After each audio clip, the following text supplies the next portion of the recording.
Yo, what's going on everybody? It's your boy Naruto Explain here, bringing you guys another review for Boruto Naruto Next Generations episode 292, and the episode before the finale of Boruto Part 1 is finally done in the books. And dude, that taijutsu sequence that's extended from the manga with Boruto slash Momoshiki versus Kawaki, that was so beautiful. Like the small details, like Boruto sliding down one of the chakra rods, getting his footing and pushing off to charge at Kawaki. That was such a beautiful cut, man. Whoever did that animation on that, like, that was so beautiful. That was very good attention to detail. However, in celebration of Boruto getting killed in this episode, we are relaunching the packed up merchandise where you can buy your own Boruto pack, from a literal Boruto backpack to t-shirts. These will be available until the end of next week for 20% off using the promo code PACK on the Naruto Explained Teespring. Let's back things up a little bit and let's get into the review itself, because this was a very fun episode to watch right here. I actually watched this one twice before doing the review because there were moments in this where I'm definitely going to use some of these clips for discussion videos in the future. So the episode itself opens up with another angle from when Momoshiki takes over Boruto's body and the karma seal is resonating and Momoshiki is using that Rasengan. We see it from a different angle here. So basically they flip the scene around and you see the size of the regular Rasengan being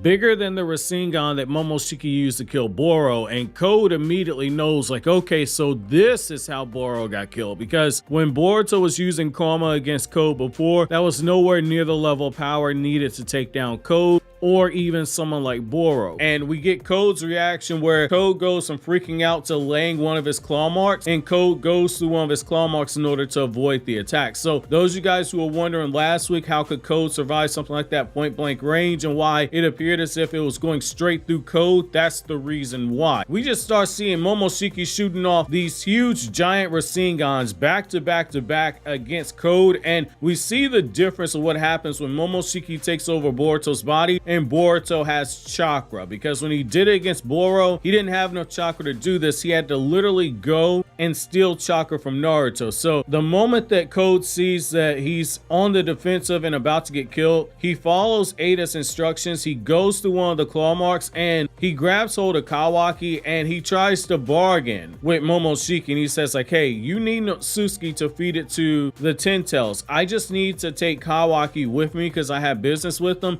You really don't need to try and kill him. And you see Momoshiki listening to what he's saying, and he's got that Rasengan charging up, and what Momoshiki does is he compresses the Rasengan down into a smaller size and he shoots it off like a bullet, and that's what we call the Rasengan, which is basically a compression Rasengan shot off like a bullet, so it gets rid of any of the recoil that Boruto had that almost ripped off his arm when he used it against Deepa. So I like that you see that, and as soon as that Rasengan gets shot off, Boruto speed blitzes Code, and he tells him after he drop kicks him that you got a defective karma seal, you can't even absorb ninjutsu, and he starts chastising Code because of this. And when Kawaki starts saying, like, hey, let me go, I don't want anything to do with you, Momoshiki has a savage line where he says, like, hey, I will break all your limbs if you try and resist. And you have a moment where Boruto slash Momoshiki is dodging all the attacks that Kawaki's trying to use, and once he casually knocks Kawaki onto the ground, he walks over and he places his foot right on his elbow. He begins to start grinding his foot into the elbow to start trying to break it, and that's when Shikamaru and Naruto show up, and we have a little bit of a retcon that goes on here. So Naruto scoops Kawaki up, and we end up finding out that Momoshiki can absorb Shikamaru's shadow possession jutsu. If you recall, in the manga, Momoshiki was able to absorb it, and when Shikamaru placed Kawaki under it, Kawaki was able to absorb it when they went to the dimension to rescue Naruto. So for better or for worse, we have a retcon. I'm used to a long run in shonen, but this was not a good retcon. I'm not mad over that. Like, I've seen some people on the internet, because that's a nitpick in my opinion. The rest of the episode looks good. I'm not gonna get pissed off over a change like that, especially considering that Momoshiki was just casually flexing, and breaking the shadow strangle jutsu when Shikamaru tried to use it. So again, I'm not mad over that at all, because you still got that same sense of Momoshiki wasn't worried about Shikamaru. Now, after Momoshiki breaks out of the shadow possession jutsu by casually flexing, Code jumps out of one of the claw marks and he holds Shikamaru hostage, and he's got those ninja tech extensions where the claws are going right to Shikamaru's throat. Code is telling Naruto, if you move, I will kill Shikamaru, and he's trying to bargain with Momoshiki, and he's telling Momoshiki, why don't we team up? It'll be easier to take out the Hokage this way, and Momoshiki agrees to it, and we have a moment where you can tell Naruto is struggling internally at the sight of Momoshiki controlling Boruto, and Momoshiki knows he has the advantage. He knows that Naruto's mentally nerfed here, because Naruto's staring back in Sage mode and he's aghast at what he sees, and you see Naruto's eyes widen when Momoshiki tells him, that father and son jutsu that you guys used to kill me, I've never gotten over that, but now that I'm controlling the son's body, I'm taking delight in killing the father. And you have a moment where all Naruto can do is just watch as Momoshiki raises his hand, and Kawaki lunges forward with the intent of trying to stop him, and Momoshiki just beats the brakes off of Kawaki. At one point, he's not even using his hands. He's just crossing his arms and just kicking Kawaki across the ground. Naruto tries to get Kawaki to stop trying to fight, and what you end up seeing is that Momoshiki's just walking toward Naruto and Kawaki, and Momoshiki tells him to resign himself, and he basically drops a bar on him. He says, it doesn't matter how strong one is, the end is often pitifully abrupt. And Momoshiki starts to use a giant Rasengan. Naruto crosses his arms in an effort to try and block the attack. And it's in this moment right here, we get a well done montage where you see Kawaki reaching out and he's trying to stop Naruto from dying. You see Jigen, you see Naruto, you see Amato, all in memories in Kawaki's head. You see the cape just fluttering, and you see Kawaki reaching towards Naruto. And you have a moment where you can start seeing the outline of the Karma Seal begin to form on his hands, because Kawaki has now reawakened the Karma Seal. And Ada immediately jumps to conclusion after the Rasengan starts getting absorbed, which is that Amato never gave Kawaki a choice. He secretly implanted the Karma Seal into Kawaki's body, and the reason why you actually see Kawaki use Karma is that the trigger to awaken it was Kawaki's desire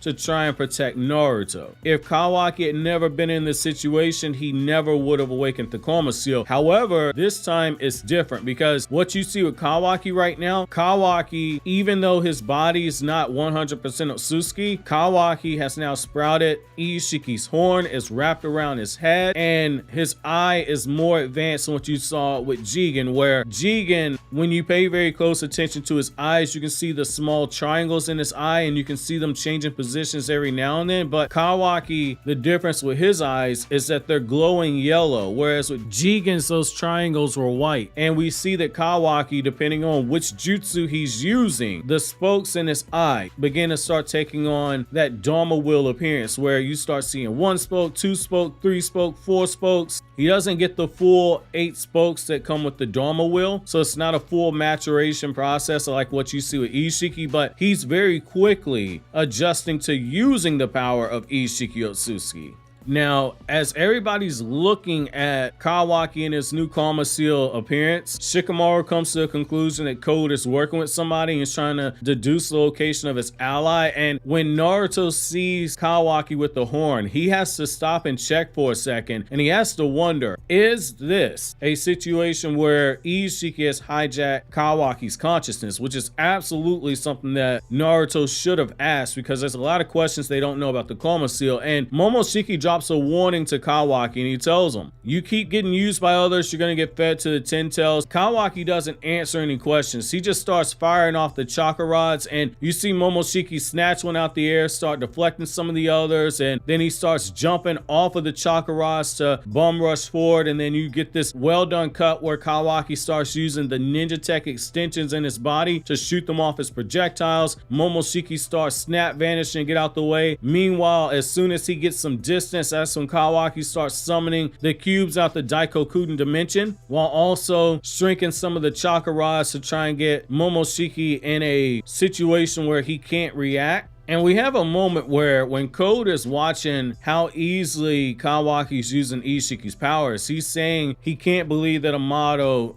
is trying to make a second Ishiki in the form of Kawaki. And so I like that you see that, and I like how Kawaki looks at Naruto and tells him, I'm doing what needs to be done for you. And he's got a bloodlusted look in his eyes as he looks at Naruto, but Momoshiki tries to take advantage of what we see by charging through the smoke and trying to use a Rasengan, and Kawaki absorbs it. And what I like about this is that you see the increased ocular speed of Kawaki's eyes, and as Momoshiki starts snap vanish and get the advantage on him, we have a sequence where we get into that taijutsu. And if you remember the Naruto and Sasuke battle at the final valley in part 2 of Naruto Shippuden, this fight literally takes that animation from where they're going into the taijutsu sequence and just applies Boruto and Kawaki to it. And that was such a nice homage to what we got right there. And it's basically Kawaki in the Sasuke role where Naruto was on the defensive and Kawaki ends up borrowing Boruto's hands in order to form the hand seal to shoot off his fireball jutsu, and then they end up getting on top of one of the chakra cubes, and it's the same thing. They start going into a really well done taijutsu sequence, and as the fight is progressing, you start seeing how Kawaki starts going for killing attacks, and there are moments in there where it looks like they're even, but when you start looking at some of the sequences, you can tell that Kawaki's starting to get the upper hand on Boruto, and that's because Boruto's starting to wake up inside of his own body and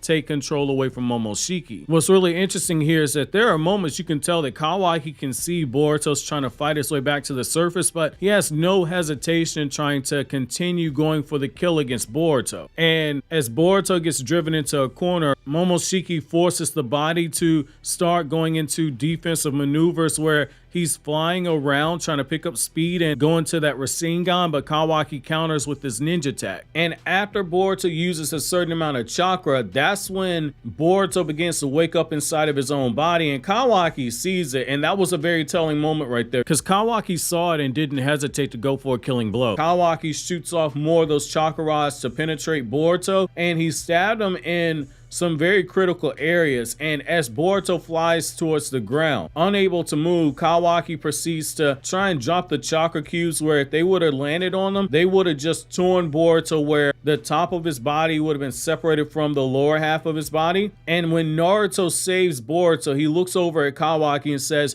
"You were trying to kill my son. What are you doing?" And we see another homage to another former episode in the Naruto series where it's an homage to episode 189 where you see Crusty Lip Kawaki and the camera's panning up towards him. And after this happens, you just see a tense standoff with Naruto and Kawaki where Kawaki's telling him he needs to face reality. There's no other way. Boruto has to die. And that's where we get the very emotional scene where you can tell that Boruto realizes that Kawaki's right. And Boruto tells Naruto to apologize to Himawari and apologize to Hinata for him. He uses the Gale Palm Jutsu and he knocks Naruto back a few feet. Naruto recovers and tries to jump in the way to stop Kawaki from attacking Boruto, but he arrives a second too late. And Kawaki, after telling Boruto it's time for them to go through with their last ditch effort, Kawaki casually walks up to Boruto and he shoots the entire ninja tech extensions all the way through Boruto's chest, destroying his organs, destroying his heart. He leaves a giant hole in the Boruto's body, and that's where the episode ends off, with Naruto screaming Boruto's name in shock. I gotta say, for me, I like this episode. I like this episode a lot. I like the extra sequences the anime added into this. I like the usage of the 3D backgrounds that are being used to complement the 2D art. I thought that was very nice. We saw that at times in a couple of Sakuga sequences in the Funato clan art, but it was nice to see it consistently used throughout an entire episode. 3D, when it's done correctly, looks really nice, and I like what we saw in this episode. However, my episode question to you guys is, where do you rank this fight in terms of Boruto fights in the franchise? While you think that over, click here to watch the Boruto chapter 79 review, because I know some of you guys were waiting for the official translation, so check out the review I dropped a few days ago.